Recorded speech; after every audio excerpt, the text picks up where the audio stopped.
tentang kepangkatan. Yang pertama, kami akan membahas tentang pangkat. Apa sih pangkat itu? Pangkat merupakan kedudukan yang menunjukkan tingkat seseorang dalam rangkaian susunan dan struktur kepegawaian dalam suatu organisasi.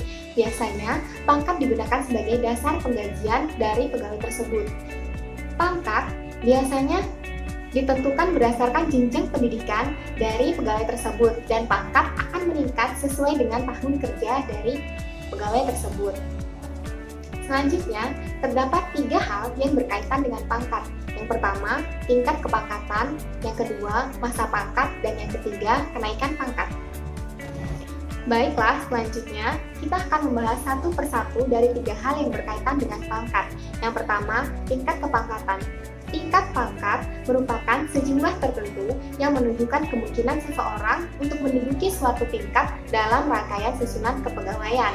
Sedangkan tingkat kepangkatan pegawai merupakan tingkat-tingkat pada pangkat yang dimiliki oleh para PNS yang secara berkala dan berjenjang akan meningkat setiap 4 tahun sekali. Sedangkan bagi pegawai fungsional, pangkatnya dapat naik setiap 2 tahun sekali jika apabila memenuhi syarat. Baiklah, di sini saya akan menjelaskan ada 4 golongan pada pangkat pegawai negeri sipil. Golongan pertama, yang golongan terendah itu pangkat juru. Ini ada 4 golongan. Yang pertama, golongan 1A dengan pangkat juru muda, ini dari lulusan SD dan sederajat. Kemudian 1B dengan pangkat juru muda tingkat 1, ini dengan lulusan SMP dan sederajat. Kemudian 1C dengan pangkat juru, 1D dengan pangkat juru tingkat 1. Kemudian ada golongan 2 dengan pangkat penata, ini ada 4 golongan. Yang pertama, golongan 2A dengan pangkat pengatur muda, ini bisa dari lulusan SMA dan sederajat. Kemudian 2B dengan pangkat pengatur muda tingkat 1, ini bisa dari lulusan D1 atau D2. Kemudian ini ada golongan 2C yaitu pangkat pengatur, ini bisa lulusan dari D3. Kemudian dengan golongan 2D dengan pangkat pengatur tingkat 1. Kemudian golongan ketiga dengan pangkat penata, ini ada 4 golongan. Yang pertama, golongan 3A dengan pangkat penata muda, ini bisa dari lulusan S1. Kemudian golongan 3B dengan pangkat penata muda tingkat 1, ini bisa lulusan dari S2. Kemudian golongan 3C dengan pangkat penata, golongan 3D dengan pangkat penata tingkat 1. Golongan 4 yaitu pangkat pembina, ini ada 5 golongan. Yang pertama 4A dengan pangkat pembina, kemudian 4B dengan pangkat pembina tingkat 1, kemudian 4C dengan pangkat pembina utama muda, kemudian 4D dengan pangkat pembina utama madya, kemudian 4E dengan pangkat pembina utama, yaitu 4E ini adalah pangkat paling tertinggi pada pegawai negeri sipil. Di sini semua memiliki kesempatan untuk naik pangkat karena dalam pengaturan kepegawaian semua harus mengurus kenaikan pangkat masing-masing. Daftar jabatan struktural atau eselonisasi pegawai negeri sipil Indonesia.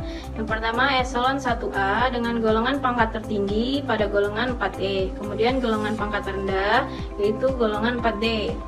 Dengan jabatan instansi pusat seperti Sekretaris Jenderal, Direktur Jenderal, Sekretaris Utama, Kepala Badan, Inspektur Jenderal, Inspektur Utama, Direktur Utama, Auditor Utama, Wakil Jaksa Agung,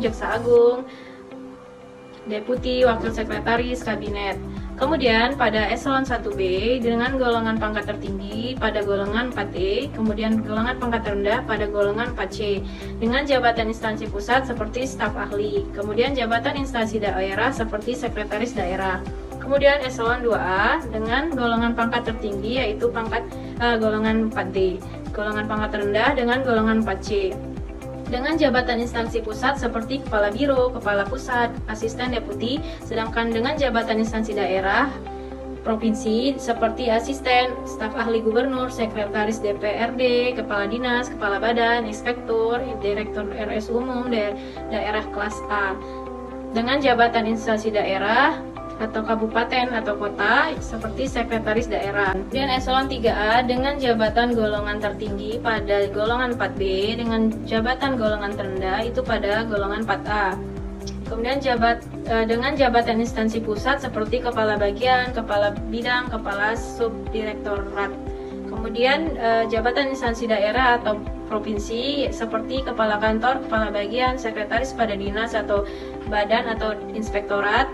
Kepala Bidang, Inspektur Pembantu, Direktur RS Umum Kelas C, Direktur RS Khusus Kelas B, Wakil Direktur RS Umum Kelas B, Wakil Direktur RS Khusus Kelas A, Kepala UPT Dinas. Kemudian eselon 3B dengan golongan pangkat tertinggi yaitu pada golongan 4A, dengan golongan pangkat terendah pada golongan 3D. Nah, dengan jabatan instansi daerah pada provinsi seperti kepala bagian pada RS daerah, kepala bidang pada RS daerah, kemudian dengan jabatan instansi kabupaten atau kota seperti kepala bidang pada dinas dan badan, kepala bagian dan kepala bidang pada RS umum daerah, direktur RS umum daerah kelas D atau sekretaris camat. Kemudian eselon 4A dengan jabatan golongan tertinggi pada golongan 3D, dengan jabatan golongan terendah pada 3C, dengan jabatan instansi pusat seperti kepala subbagian, kepala subbidang, kepala seksi, dengan jabatan instansi daerah seperti provinsi seperti kepala subbagian, kepala subbidang, kepala seksi.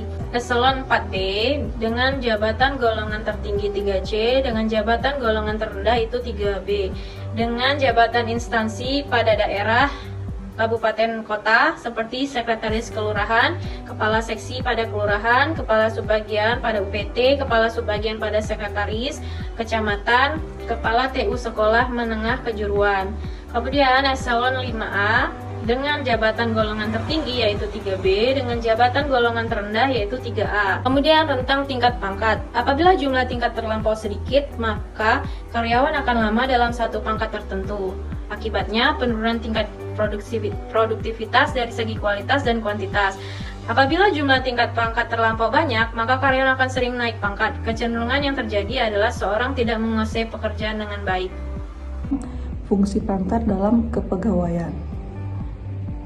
Fungsi pangkat dalam kepegawaian yaitu untuk membedakan tingkat seorang pegawai berdasarkan jabatan dalam menjalankan tugas, tanggung jawab, wewenang, hak, dan pengkajian seorang pegawai dalam rangka susunan pegawai. Selanjutnya, masa pangkat.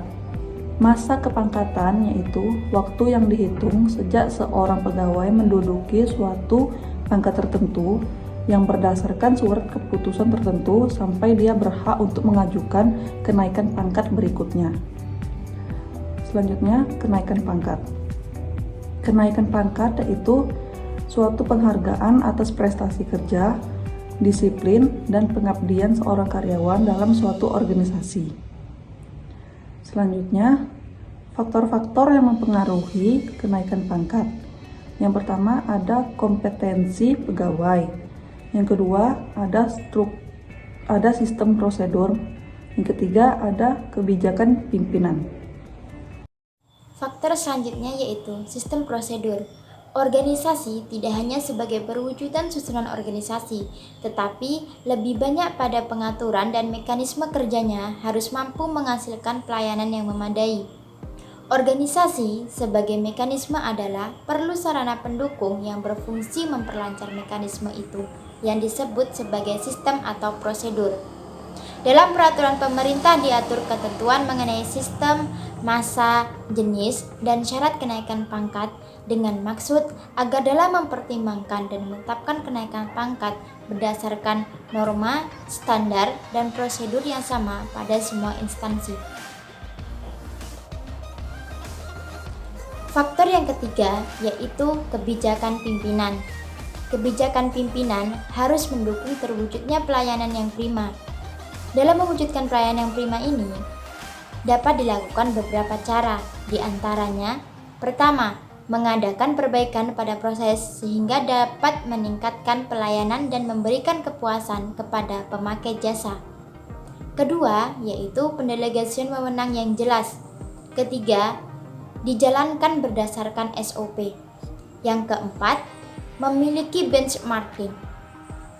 Apa itu benchmarking? Benchmarking merupakan sebuah pengukuran dari kualitas kebijakan organisasi, produk, program, strategi, dan lainnya untuk memberikan wawasan yang diperlukan untuk membantu manajemen dalam memahami proses dan produknya, baik dengan cara membandingkannya dengan produk serupa ataupun dengan cara membandingkannya dengan produk yang berbeda. Yang kelima yaitu melakukan audit internal secara berkesinambungan. Jabatan. Jabatan adalah kedudukan yang menunjukkan tugas, wewenang, tanggung jawab, dan hak seorang karyawan dalam suatu rangkaian atau susunan organisasi. Jabatan terbagi menjadi dua, yaitu jabatan struktural dan jabatan fungsional. Jabatan struktural adalah suatu kedudukan yang menunjukkan tugas, wewenang, tanggung jawab, dan hak seorang pegawai dalam rangka memimpin suatu satuan organisasi. Jabatan struktural juga merupakan jabatan yang secara tegas ada dalam struktur organisasi. Sedangkan jabatan fungsional adalah jabatan profesi teknis tertentu dalam lembaga-lembaga pemerintahan. Jabatan fungsional merupakan jabatan teknis yang tidak tercantum dalam struktur organisasi, tetapi dari sudut pandang fungsinya sangat diperlukan dalam pelaksanaan tugas-tugas pokok organisasi. Contoh dari jabatan fungsional antara lain yaitu dosen, guru, peneliti, bidan, apoteker, dan lain sebagainya.